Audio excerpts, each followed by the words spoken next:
You can say whatever you like about Nintendo, but they've proven time and time again that simplicity can easily outdo complexity. It's a pillar to their game design that's seen them successfully navigate 7 console generations, and based on the success of the Switch, they'll be at it again for quite a while longer.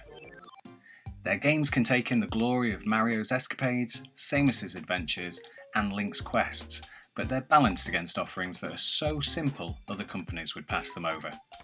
From brain training to Wii Sports, these are the games that everyone and anyone can appreciate. And with 51 worldwide games, Nintendo have lined up another. 51 worldwide games boast a title so obvious that Ralph Wiggum, Tracy Jordan and Patrick from SpongeBob would only have to have the shortest of short conversations about to get to the bottom of it. Even so, I'm going to patronise you to the fullest extent by telling you that 51 worldwide games features 51, that's right, you can count them, games, diversions and amusements from around the globe.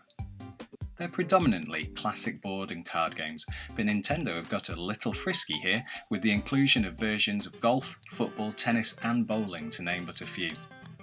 I imagine that there's something here for everyone. The royalty of the board game dynasty are here in force.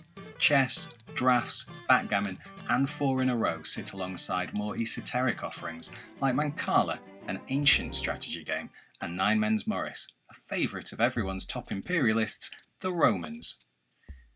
Nintendo have simply taken these 51 games, given them a light and gentle dose of likeable presentation, and buffed them all up with helpful hints and interesting trivia for you to unlock. Every game here begins with an introduction from 51 worldwide games' charming toy family. They'll gamely banter with each other while you vaguely start to understand what the game's about, and then they'll leave you to it. They're not always the best tutors, but they are amusing enough to put up with every time you load something up, even when you can skip past them. They definitely help to get younger members of the family engaged in what you're about to play, or when you're introducing someone new to a game, though I can see some people finding them too twee. They do make the Brady Bunch look like anarchists. If you don't get the gist from the family's video tutorial, the how to play option is right there afterwards, giving you a much more in-depth look at the rules of each game and hints on how to win. You can skew the odds deeply in your favour by paying attention to these, ideally when the rest of your friends or family are distracted by trying to put their Joy-Con wrist straps on. For the more complicated games, Nintendo have seen fit to include assists that will keep you playing even when you might not have a clue what's happening. Games where you have to play certain cards at certain times or that rely on a player's ability to count are made easier by clear and comprehensive highlights and guides.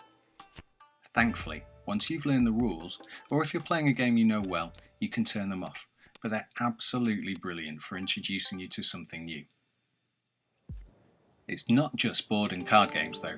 There are more action-orientated games with air hockey, golf and billiards bringing something slightly less cerebral to the mix.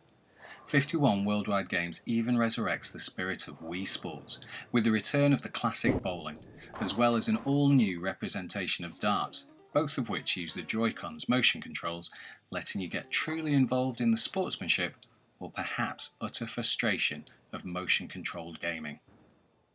Just as with the old Wii remotes, you'll be swinging your arms as vigorously as you can, trying to get a bowling ball to go straight down your lane instead of someone else's, while darts requires a touch more finesse, a flick of the wrist at the right moment being the key to success.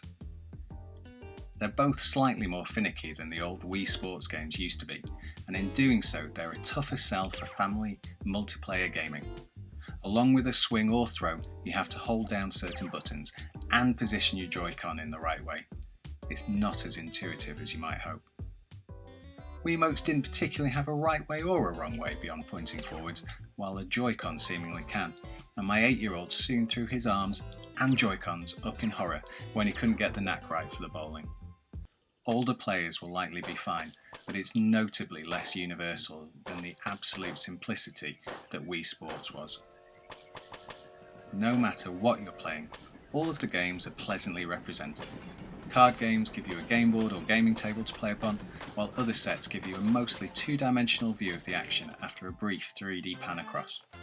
They're nice. There's not much more to say about them, but combined with the charming presentation, it feels like Nintendo put some effort in here.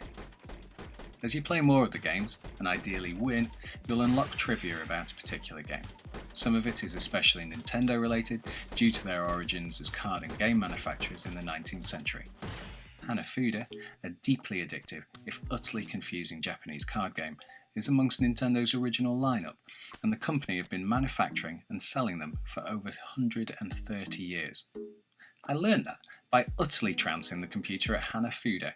That's right, Switch, eat my cherry blossom viewing. You can even earn specially themed sets of cards to use in certain games too, if you're good enough.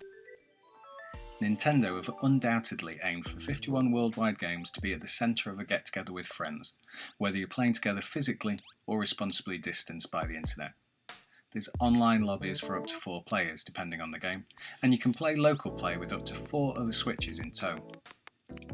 51 worldwide games can do some very clever stuff with multiple Switch as well, so you can line them up together to form giant slot car racetracks or, amusingly, a full-length piano. It's a shame that the likelihood of having 4 consoles in one place isn't terribly likely, so not many will make use of this, but it's a cool feature. Nintendo aren't nickel and diming players here, so if you're playing locally with multiple consoles you only need 1 copy of the game, and up to 3 others can grab a free download from the eShop to play together. It's great to see, especially as 51 worldwide games isn't likely to send people rushing out for multiple copies, no matter how charming it might be. 51 worldwide games is just as playable on your own as it is with others. The AI has varying degrees of difficulty, and you should be able to find a level that suits you. That said, in a few of the games the normal setting is incredibly tough, when in others it's a walkover, so there's a bit of a learning curve. 51 worldwide games showcases Nintendo doing what Nintendo do best. They've taken a simple idea and put it together in an utterly charming way. There's so much here to enjoy, cramming in a host of games and experiences that could keep you, your family, and your friends playing together for many years to come. Best of all, you can't lose any of the pieces.